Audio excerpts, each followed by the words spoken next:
الحرام شریف میں ایک تعداد ہے کہ جو قبرستان کی طرف رخ کرتے ہیں اور حاضری بھی دیتے ہیں. قبریں پکی بھی کی جاتی ہیں اور جو کچی قبریں ہیں ان کو باقاعدہ مٹی سے لیپ کیا جاتا ہے. تو اس حوالے سے بھی اگر کوئی رہنمائی فرما دیں کیا کیا احتیاطیں ہونی چاہیے؟ ہاں، یہ قبرستان میں برابر ہی ہے. قبروں کو اثر نو اس کو لپائی کرتے ہیں اور چونے لگاتے ہیں. خالی چونا لگاتے ہیں، کلر بھی لگاتے ہوں گے. مٹی کی لپائی زیادہ کرتے ہیں. نہیں، جو پتھروں کی بنی ہوتی ہے نا وہ چوکور، تو شاید اس پہ ہی چونا لگاتے ہوں گے.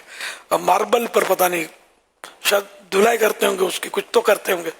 یہ قبر کی اگر مٹی منتشر ہو گئی ہے اور قبر کا نشان باقی رکھنے کی نیت سے کوئی عاشورے کے دن کرتا ہے یا پہلے کرتا ہے یا سال میں کبھی بھی کرتا ہے، اور دوسری قبروں کی بے حرمتی نہیں ہوتی، نہ پاؤں سے روندنا پڑتا ہے قبروں کو کہ پاؤں رکھ کے نہیں جانا پڑتا ہے نا، اس طرح اگر یہ احتیاط سے کرتا ہے تو حرج نہیں ہے.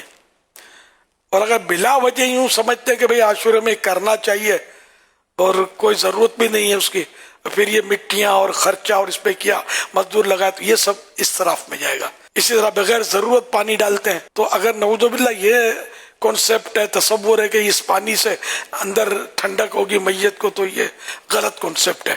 اور بلا ضرورت ڈال رہے تو یہ ناجائز، ویسے ناجائز ہے بلا ضرورت ڈالنا. ہاں، مٹی منتشر نہ ہو، پھیلے نہیں، جم جائے پانی سے، اس مقصد کے لیے ڈالا تو جائز. اور تدفین کے بعد، میت کو دفن کرنے کے بعد پانی ڈالنا یہ سنت ہے. تو یہاں بھی مٹی جمانا ہی مقصود سمجھ میں آ رہا ہے کہ مٹی ابھی نئی ڈالی ہے نا تو جم جائے، قبر بن جائے. تو یہ کام جو ہے نا ان ضرورتوں کے تحت تو ہو سکتے ہیں، خواہ پیسہ ضائع کرنا یہ جائز نہیں ہے. قبر کچی ہے، اب اسے پکی کرنا چاہتے ہیں، کیا حکم ہے؟ اوپر سے اینٹوں سے ہو رہی ہے، قبر پکی کرنا اوپر سے جائز تو ہے، ویسے جائز ہے، لیکن یہ کہ اس کا فائدہ میت کو کچھ نہیں پہنچے گا. اتنی ساری ماربل، لاکھوں روپے کے ماربل لگا دیتے ہیں لوگ.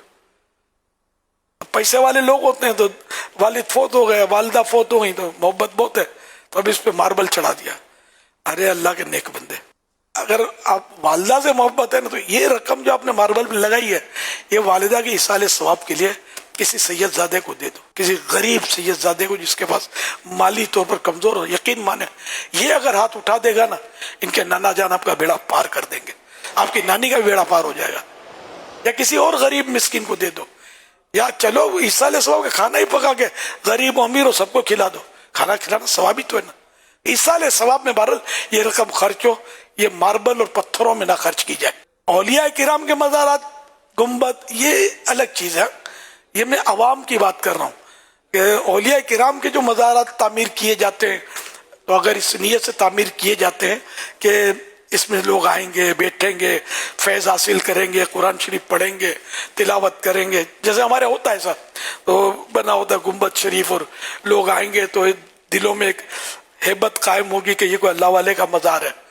ان اچھی نیتوں کے ساتھ اللہ والوں کے مزارات پر جو گنبد بنائے جاتے اور عمارت بنائی جاتی یہ جائز ہے. لیکن عوام الناس کے لیے جو بالکل یعنی کہ اب کبھی جمعہ بھی نہیں پڑتا تھا یار، اس کا مزار بنا کے رکھ دیا آپ نے اور گنبد بنا دیا.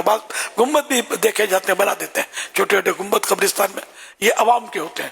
اور وہ 4 دیواری، تو اگر 4 دیواری بنانے کا مقصد، چھت بنانے کا مقصد یہ ہے کہ خاندان کے لوگ مثلا آئیں گے، یاسین شریف پڑھیں گے دیوار کے سائے میں، یا اس لیے بتی لگا دی کہ کوئی اندھیرا بھی ہے تو یہ ان صورتوں میں تو عوام کے لیے بھی جائز ہو جائے گی عمارت بنانا.